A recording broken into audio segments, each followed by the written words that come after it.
Nancy and I fell in love practically at first sight, and we're together for 36 years.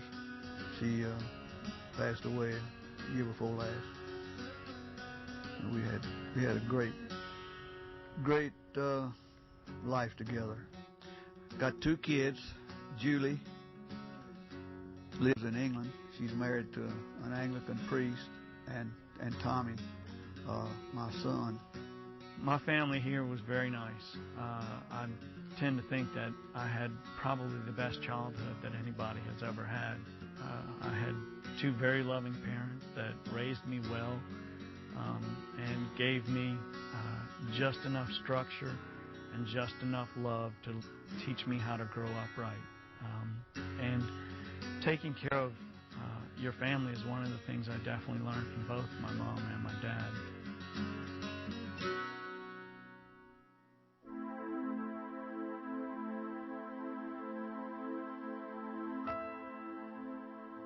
He and my mom went on a family trip to England to visit with my sister.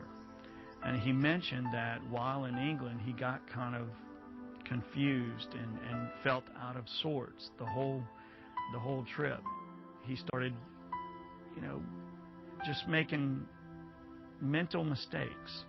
When I would call him and talk to him on the phone, he would just not remember things that he had remembered easily, I know, months before. Shuffling of his feet started quite a while ago. Just scooted along a few inches at a time. It would take me 5 minutes to get from my chair to the kitchen. His steps would be so small, an inch or 2 at most, and it would take him a while to lift his foot up to get to the next step. And he wasn't really lifting. He was just dragging his feet on the floor, like they were literally glued to the floor. The thing that really scared me the most, and what made me go ahead and move here, was the fact that he was stumbling, that he would lose his balance. I fell right under the shower with the shower going, and couldn't get up. The thing I was concerned about, he could fall here in the house somewhere, knock himself unconscious and bleed from a concussion or a split in the head, and nobody would know about it. With nobody else being here, that made it very important for me to come home and try and, be here close to him. My referring physician is a family practice physician, and of course was concerned, but not of a lot of help for what I had. And I was diagnosed, or misdiagnosed as it were, as Meniere's disease. He had seen someone who told him he had an ear disease, and that's why he was having trouble walking. I didn't know why he was here to see me as a neurosurgeon. Maybe there was a tumor in his ear. He wasn't really a good historian, although he could carry on a conversation quite well. His ability to state his medical condition, he'd come alone, was really not that great. So I told him I would contact his referring doctor and get his films. And after he did that, I'd like him to come back and talk to me. A disease is just a cluster of symptoms from what I understand, and he had some of the symptoms from Meniere's. But as soon as I did the research and found normal pressure hydrocephalus, the Medtronic link was one of the first ones that actually popped up. And so when I got to that particular link, the Medtronic website had a downloadable PDF document that I grabbed, and as I started viewing it on the screen itself, that was what amazed me to say, this is exactly what he's got. Because one of the first 3 symptoms in there was the gait, how people walk. Meniere's disease didn't have anything to do with that, but normal pressure hydrocephalus did.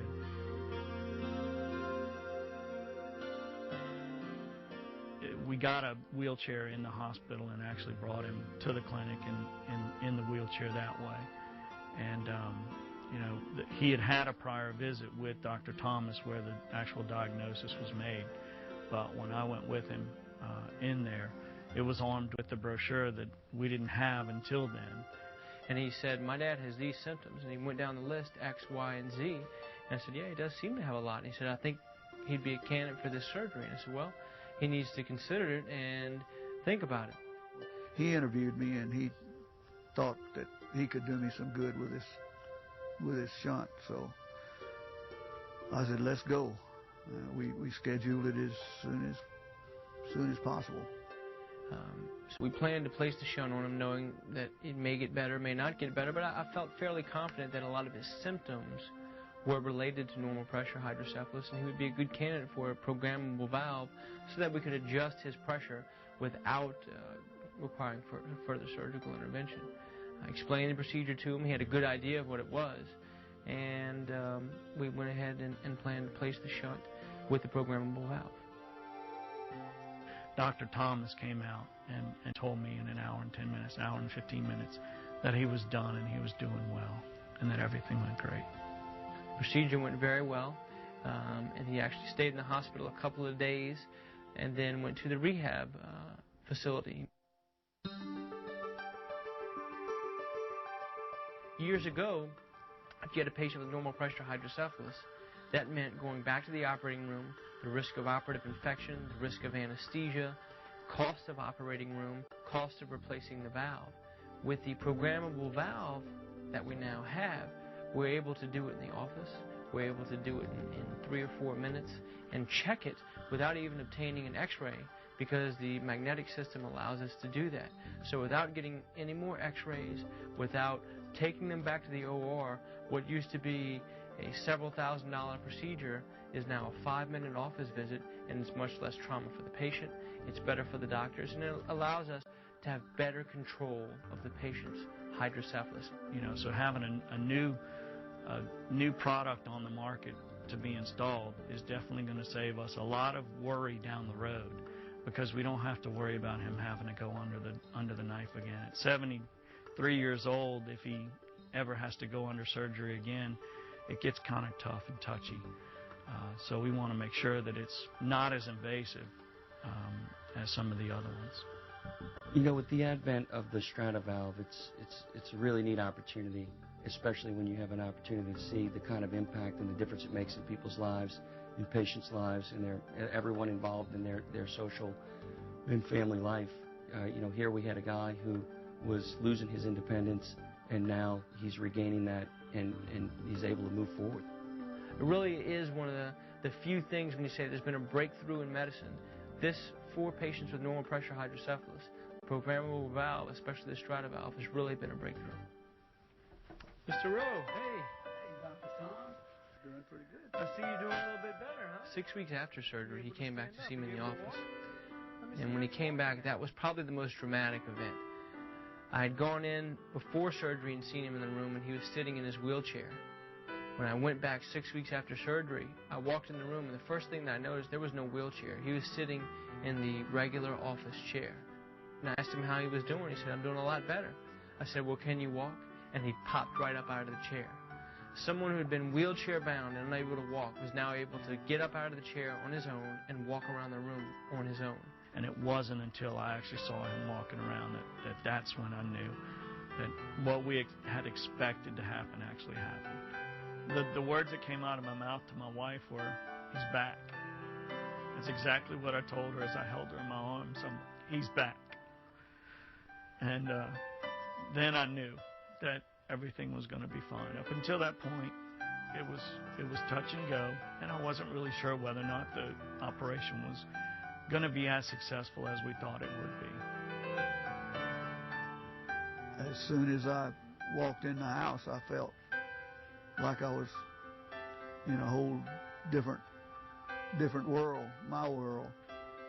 He can return to his normal operations, his day-to-day activities, without being afraid of either falling down and hurting himself, or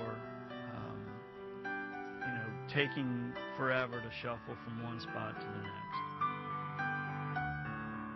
Now he's out going to the grocery store and walking around the grocery store and meeting up with the people that he actually used to talk with in the grocery store, And they all ask him how he's doing, and what he tells them: I'm doing much better now. I had a brain operation, and I'm doing much better now. So where the intent for us to move here was to live with him and take care of him if he needed us, all of a sudden, he doesn't need us.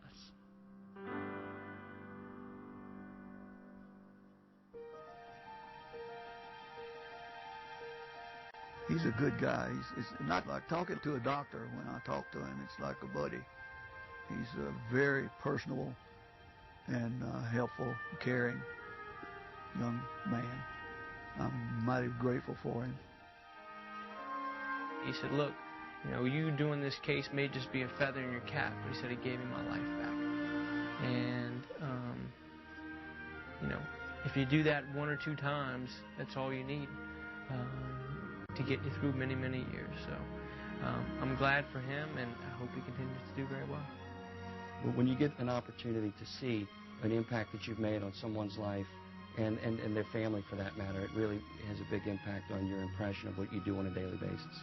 Having a shunt installed, the particular shunt that was installed in my father, has made our lives much happier.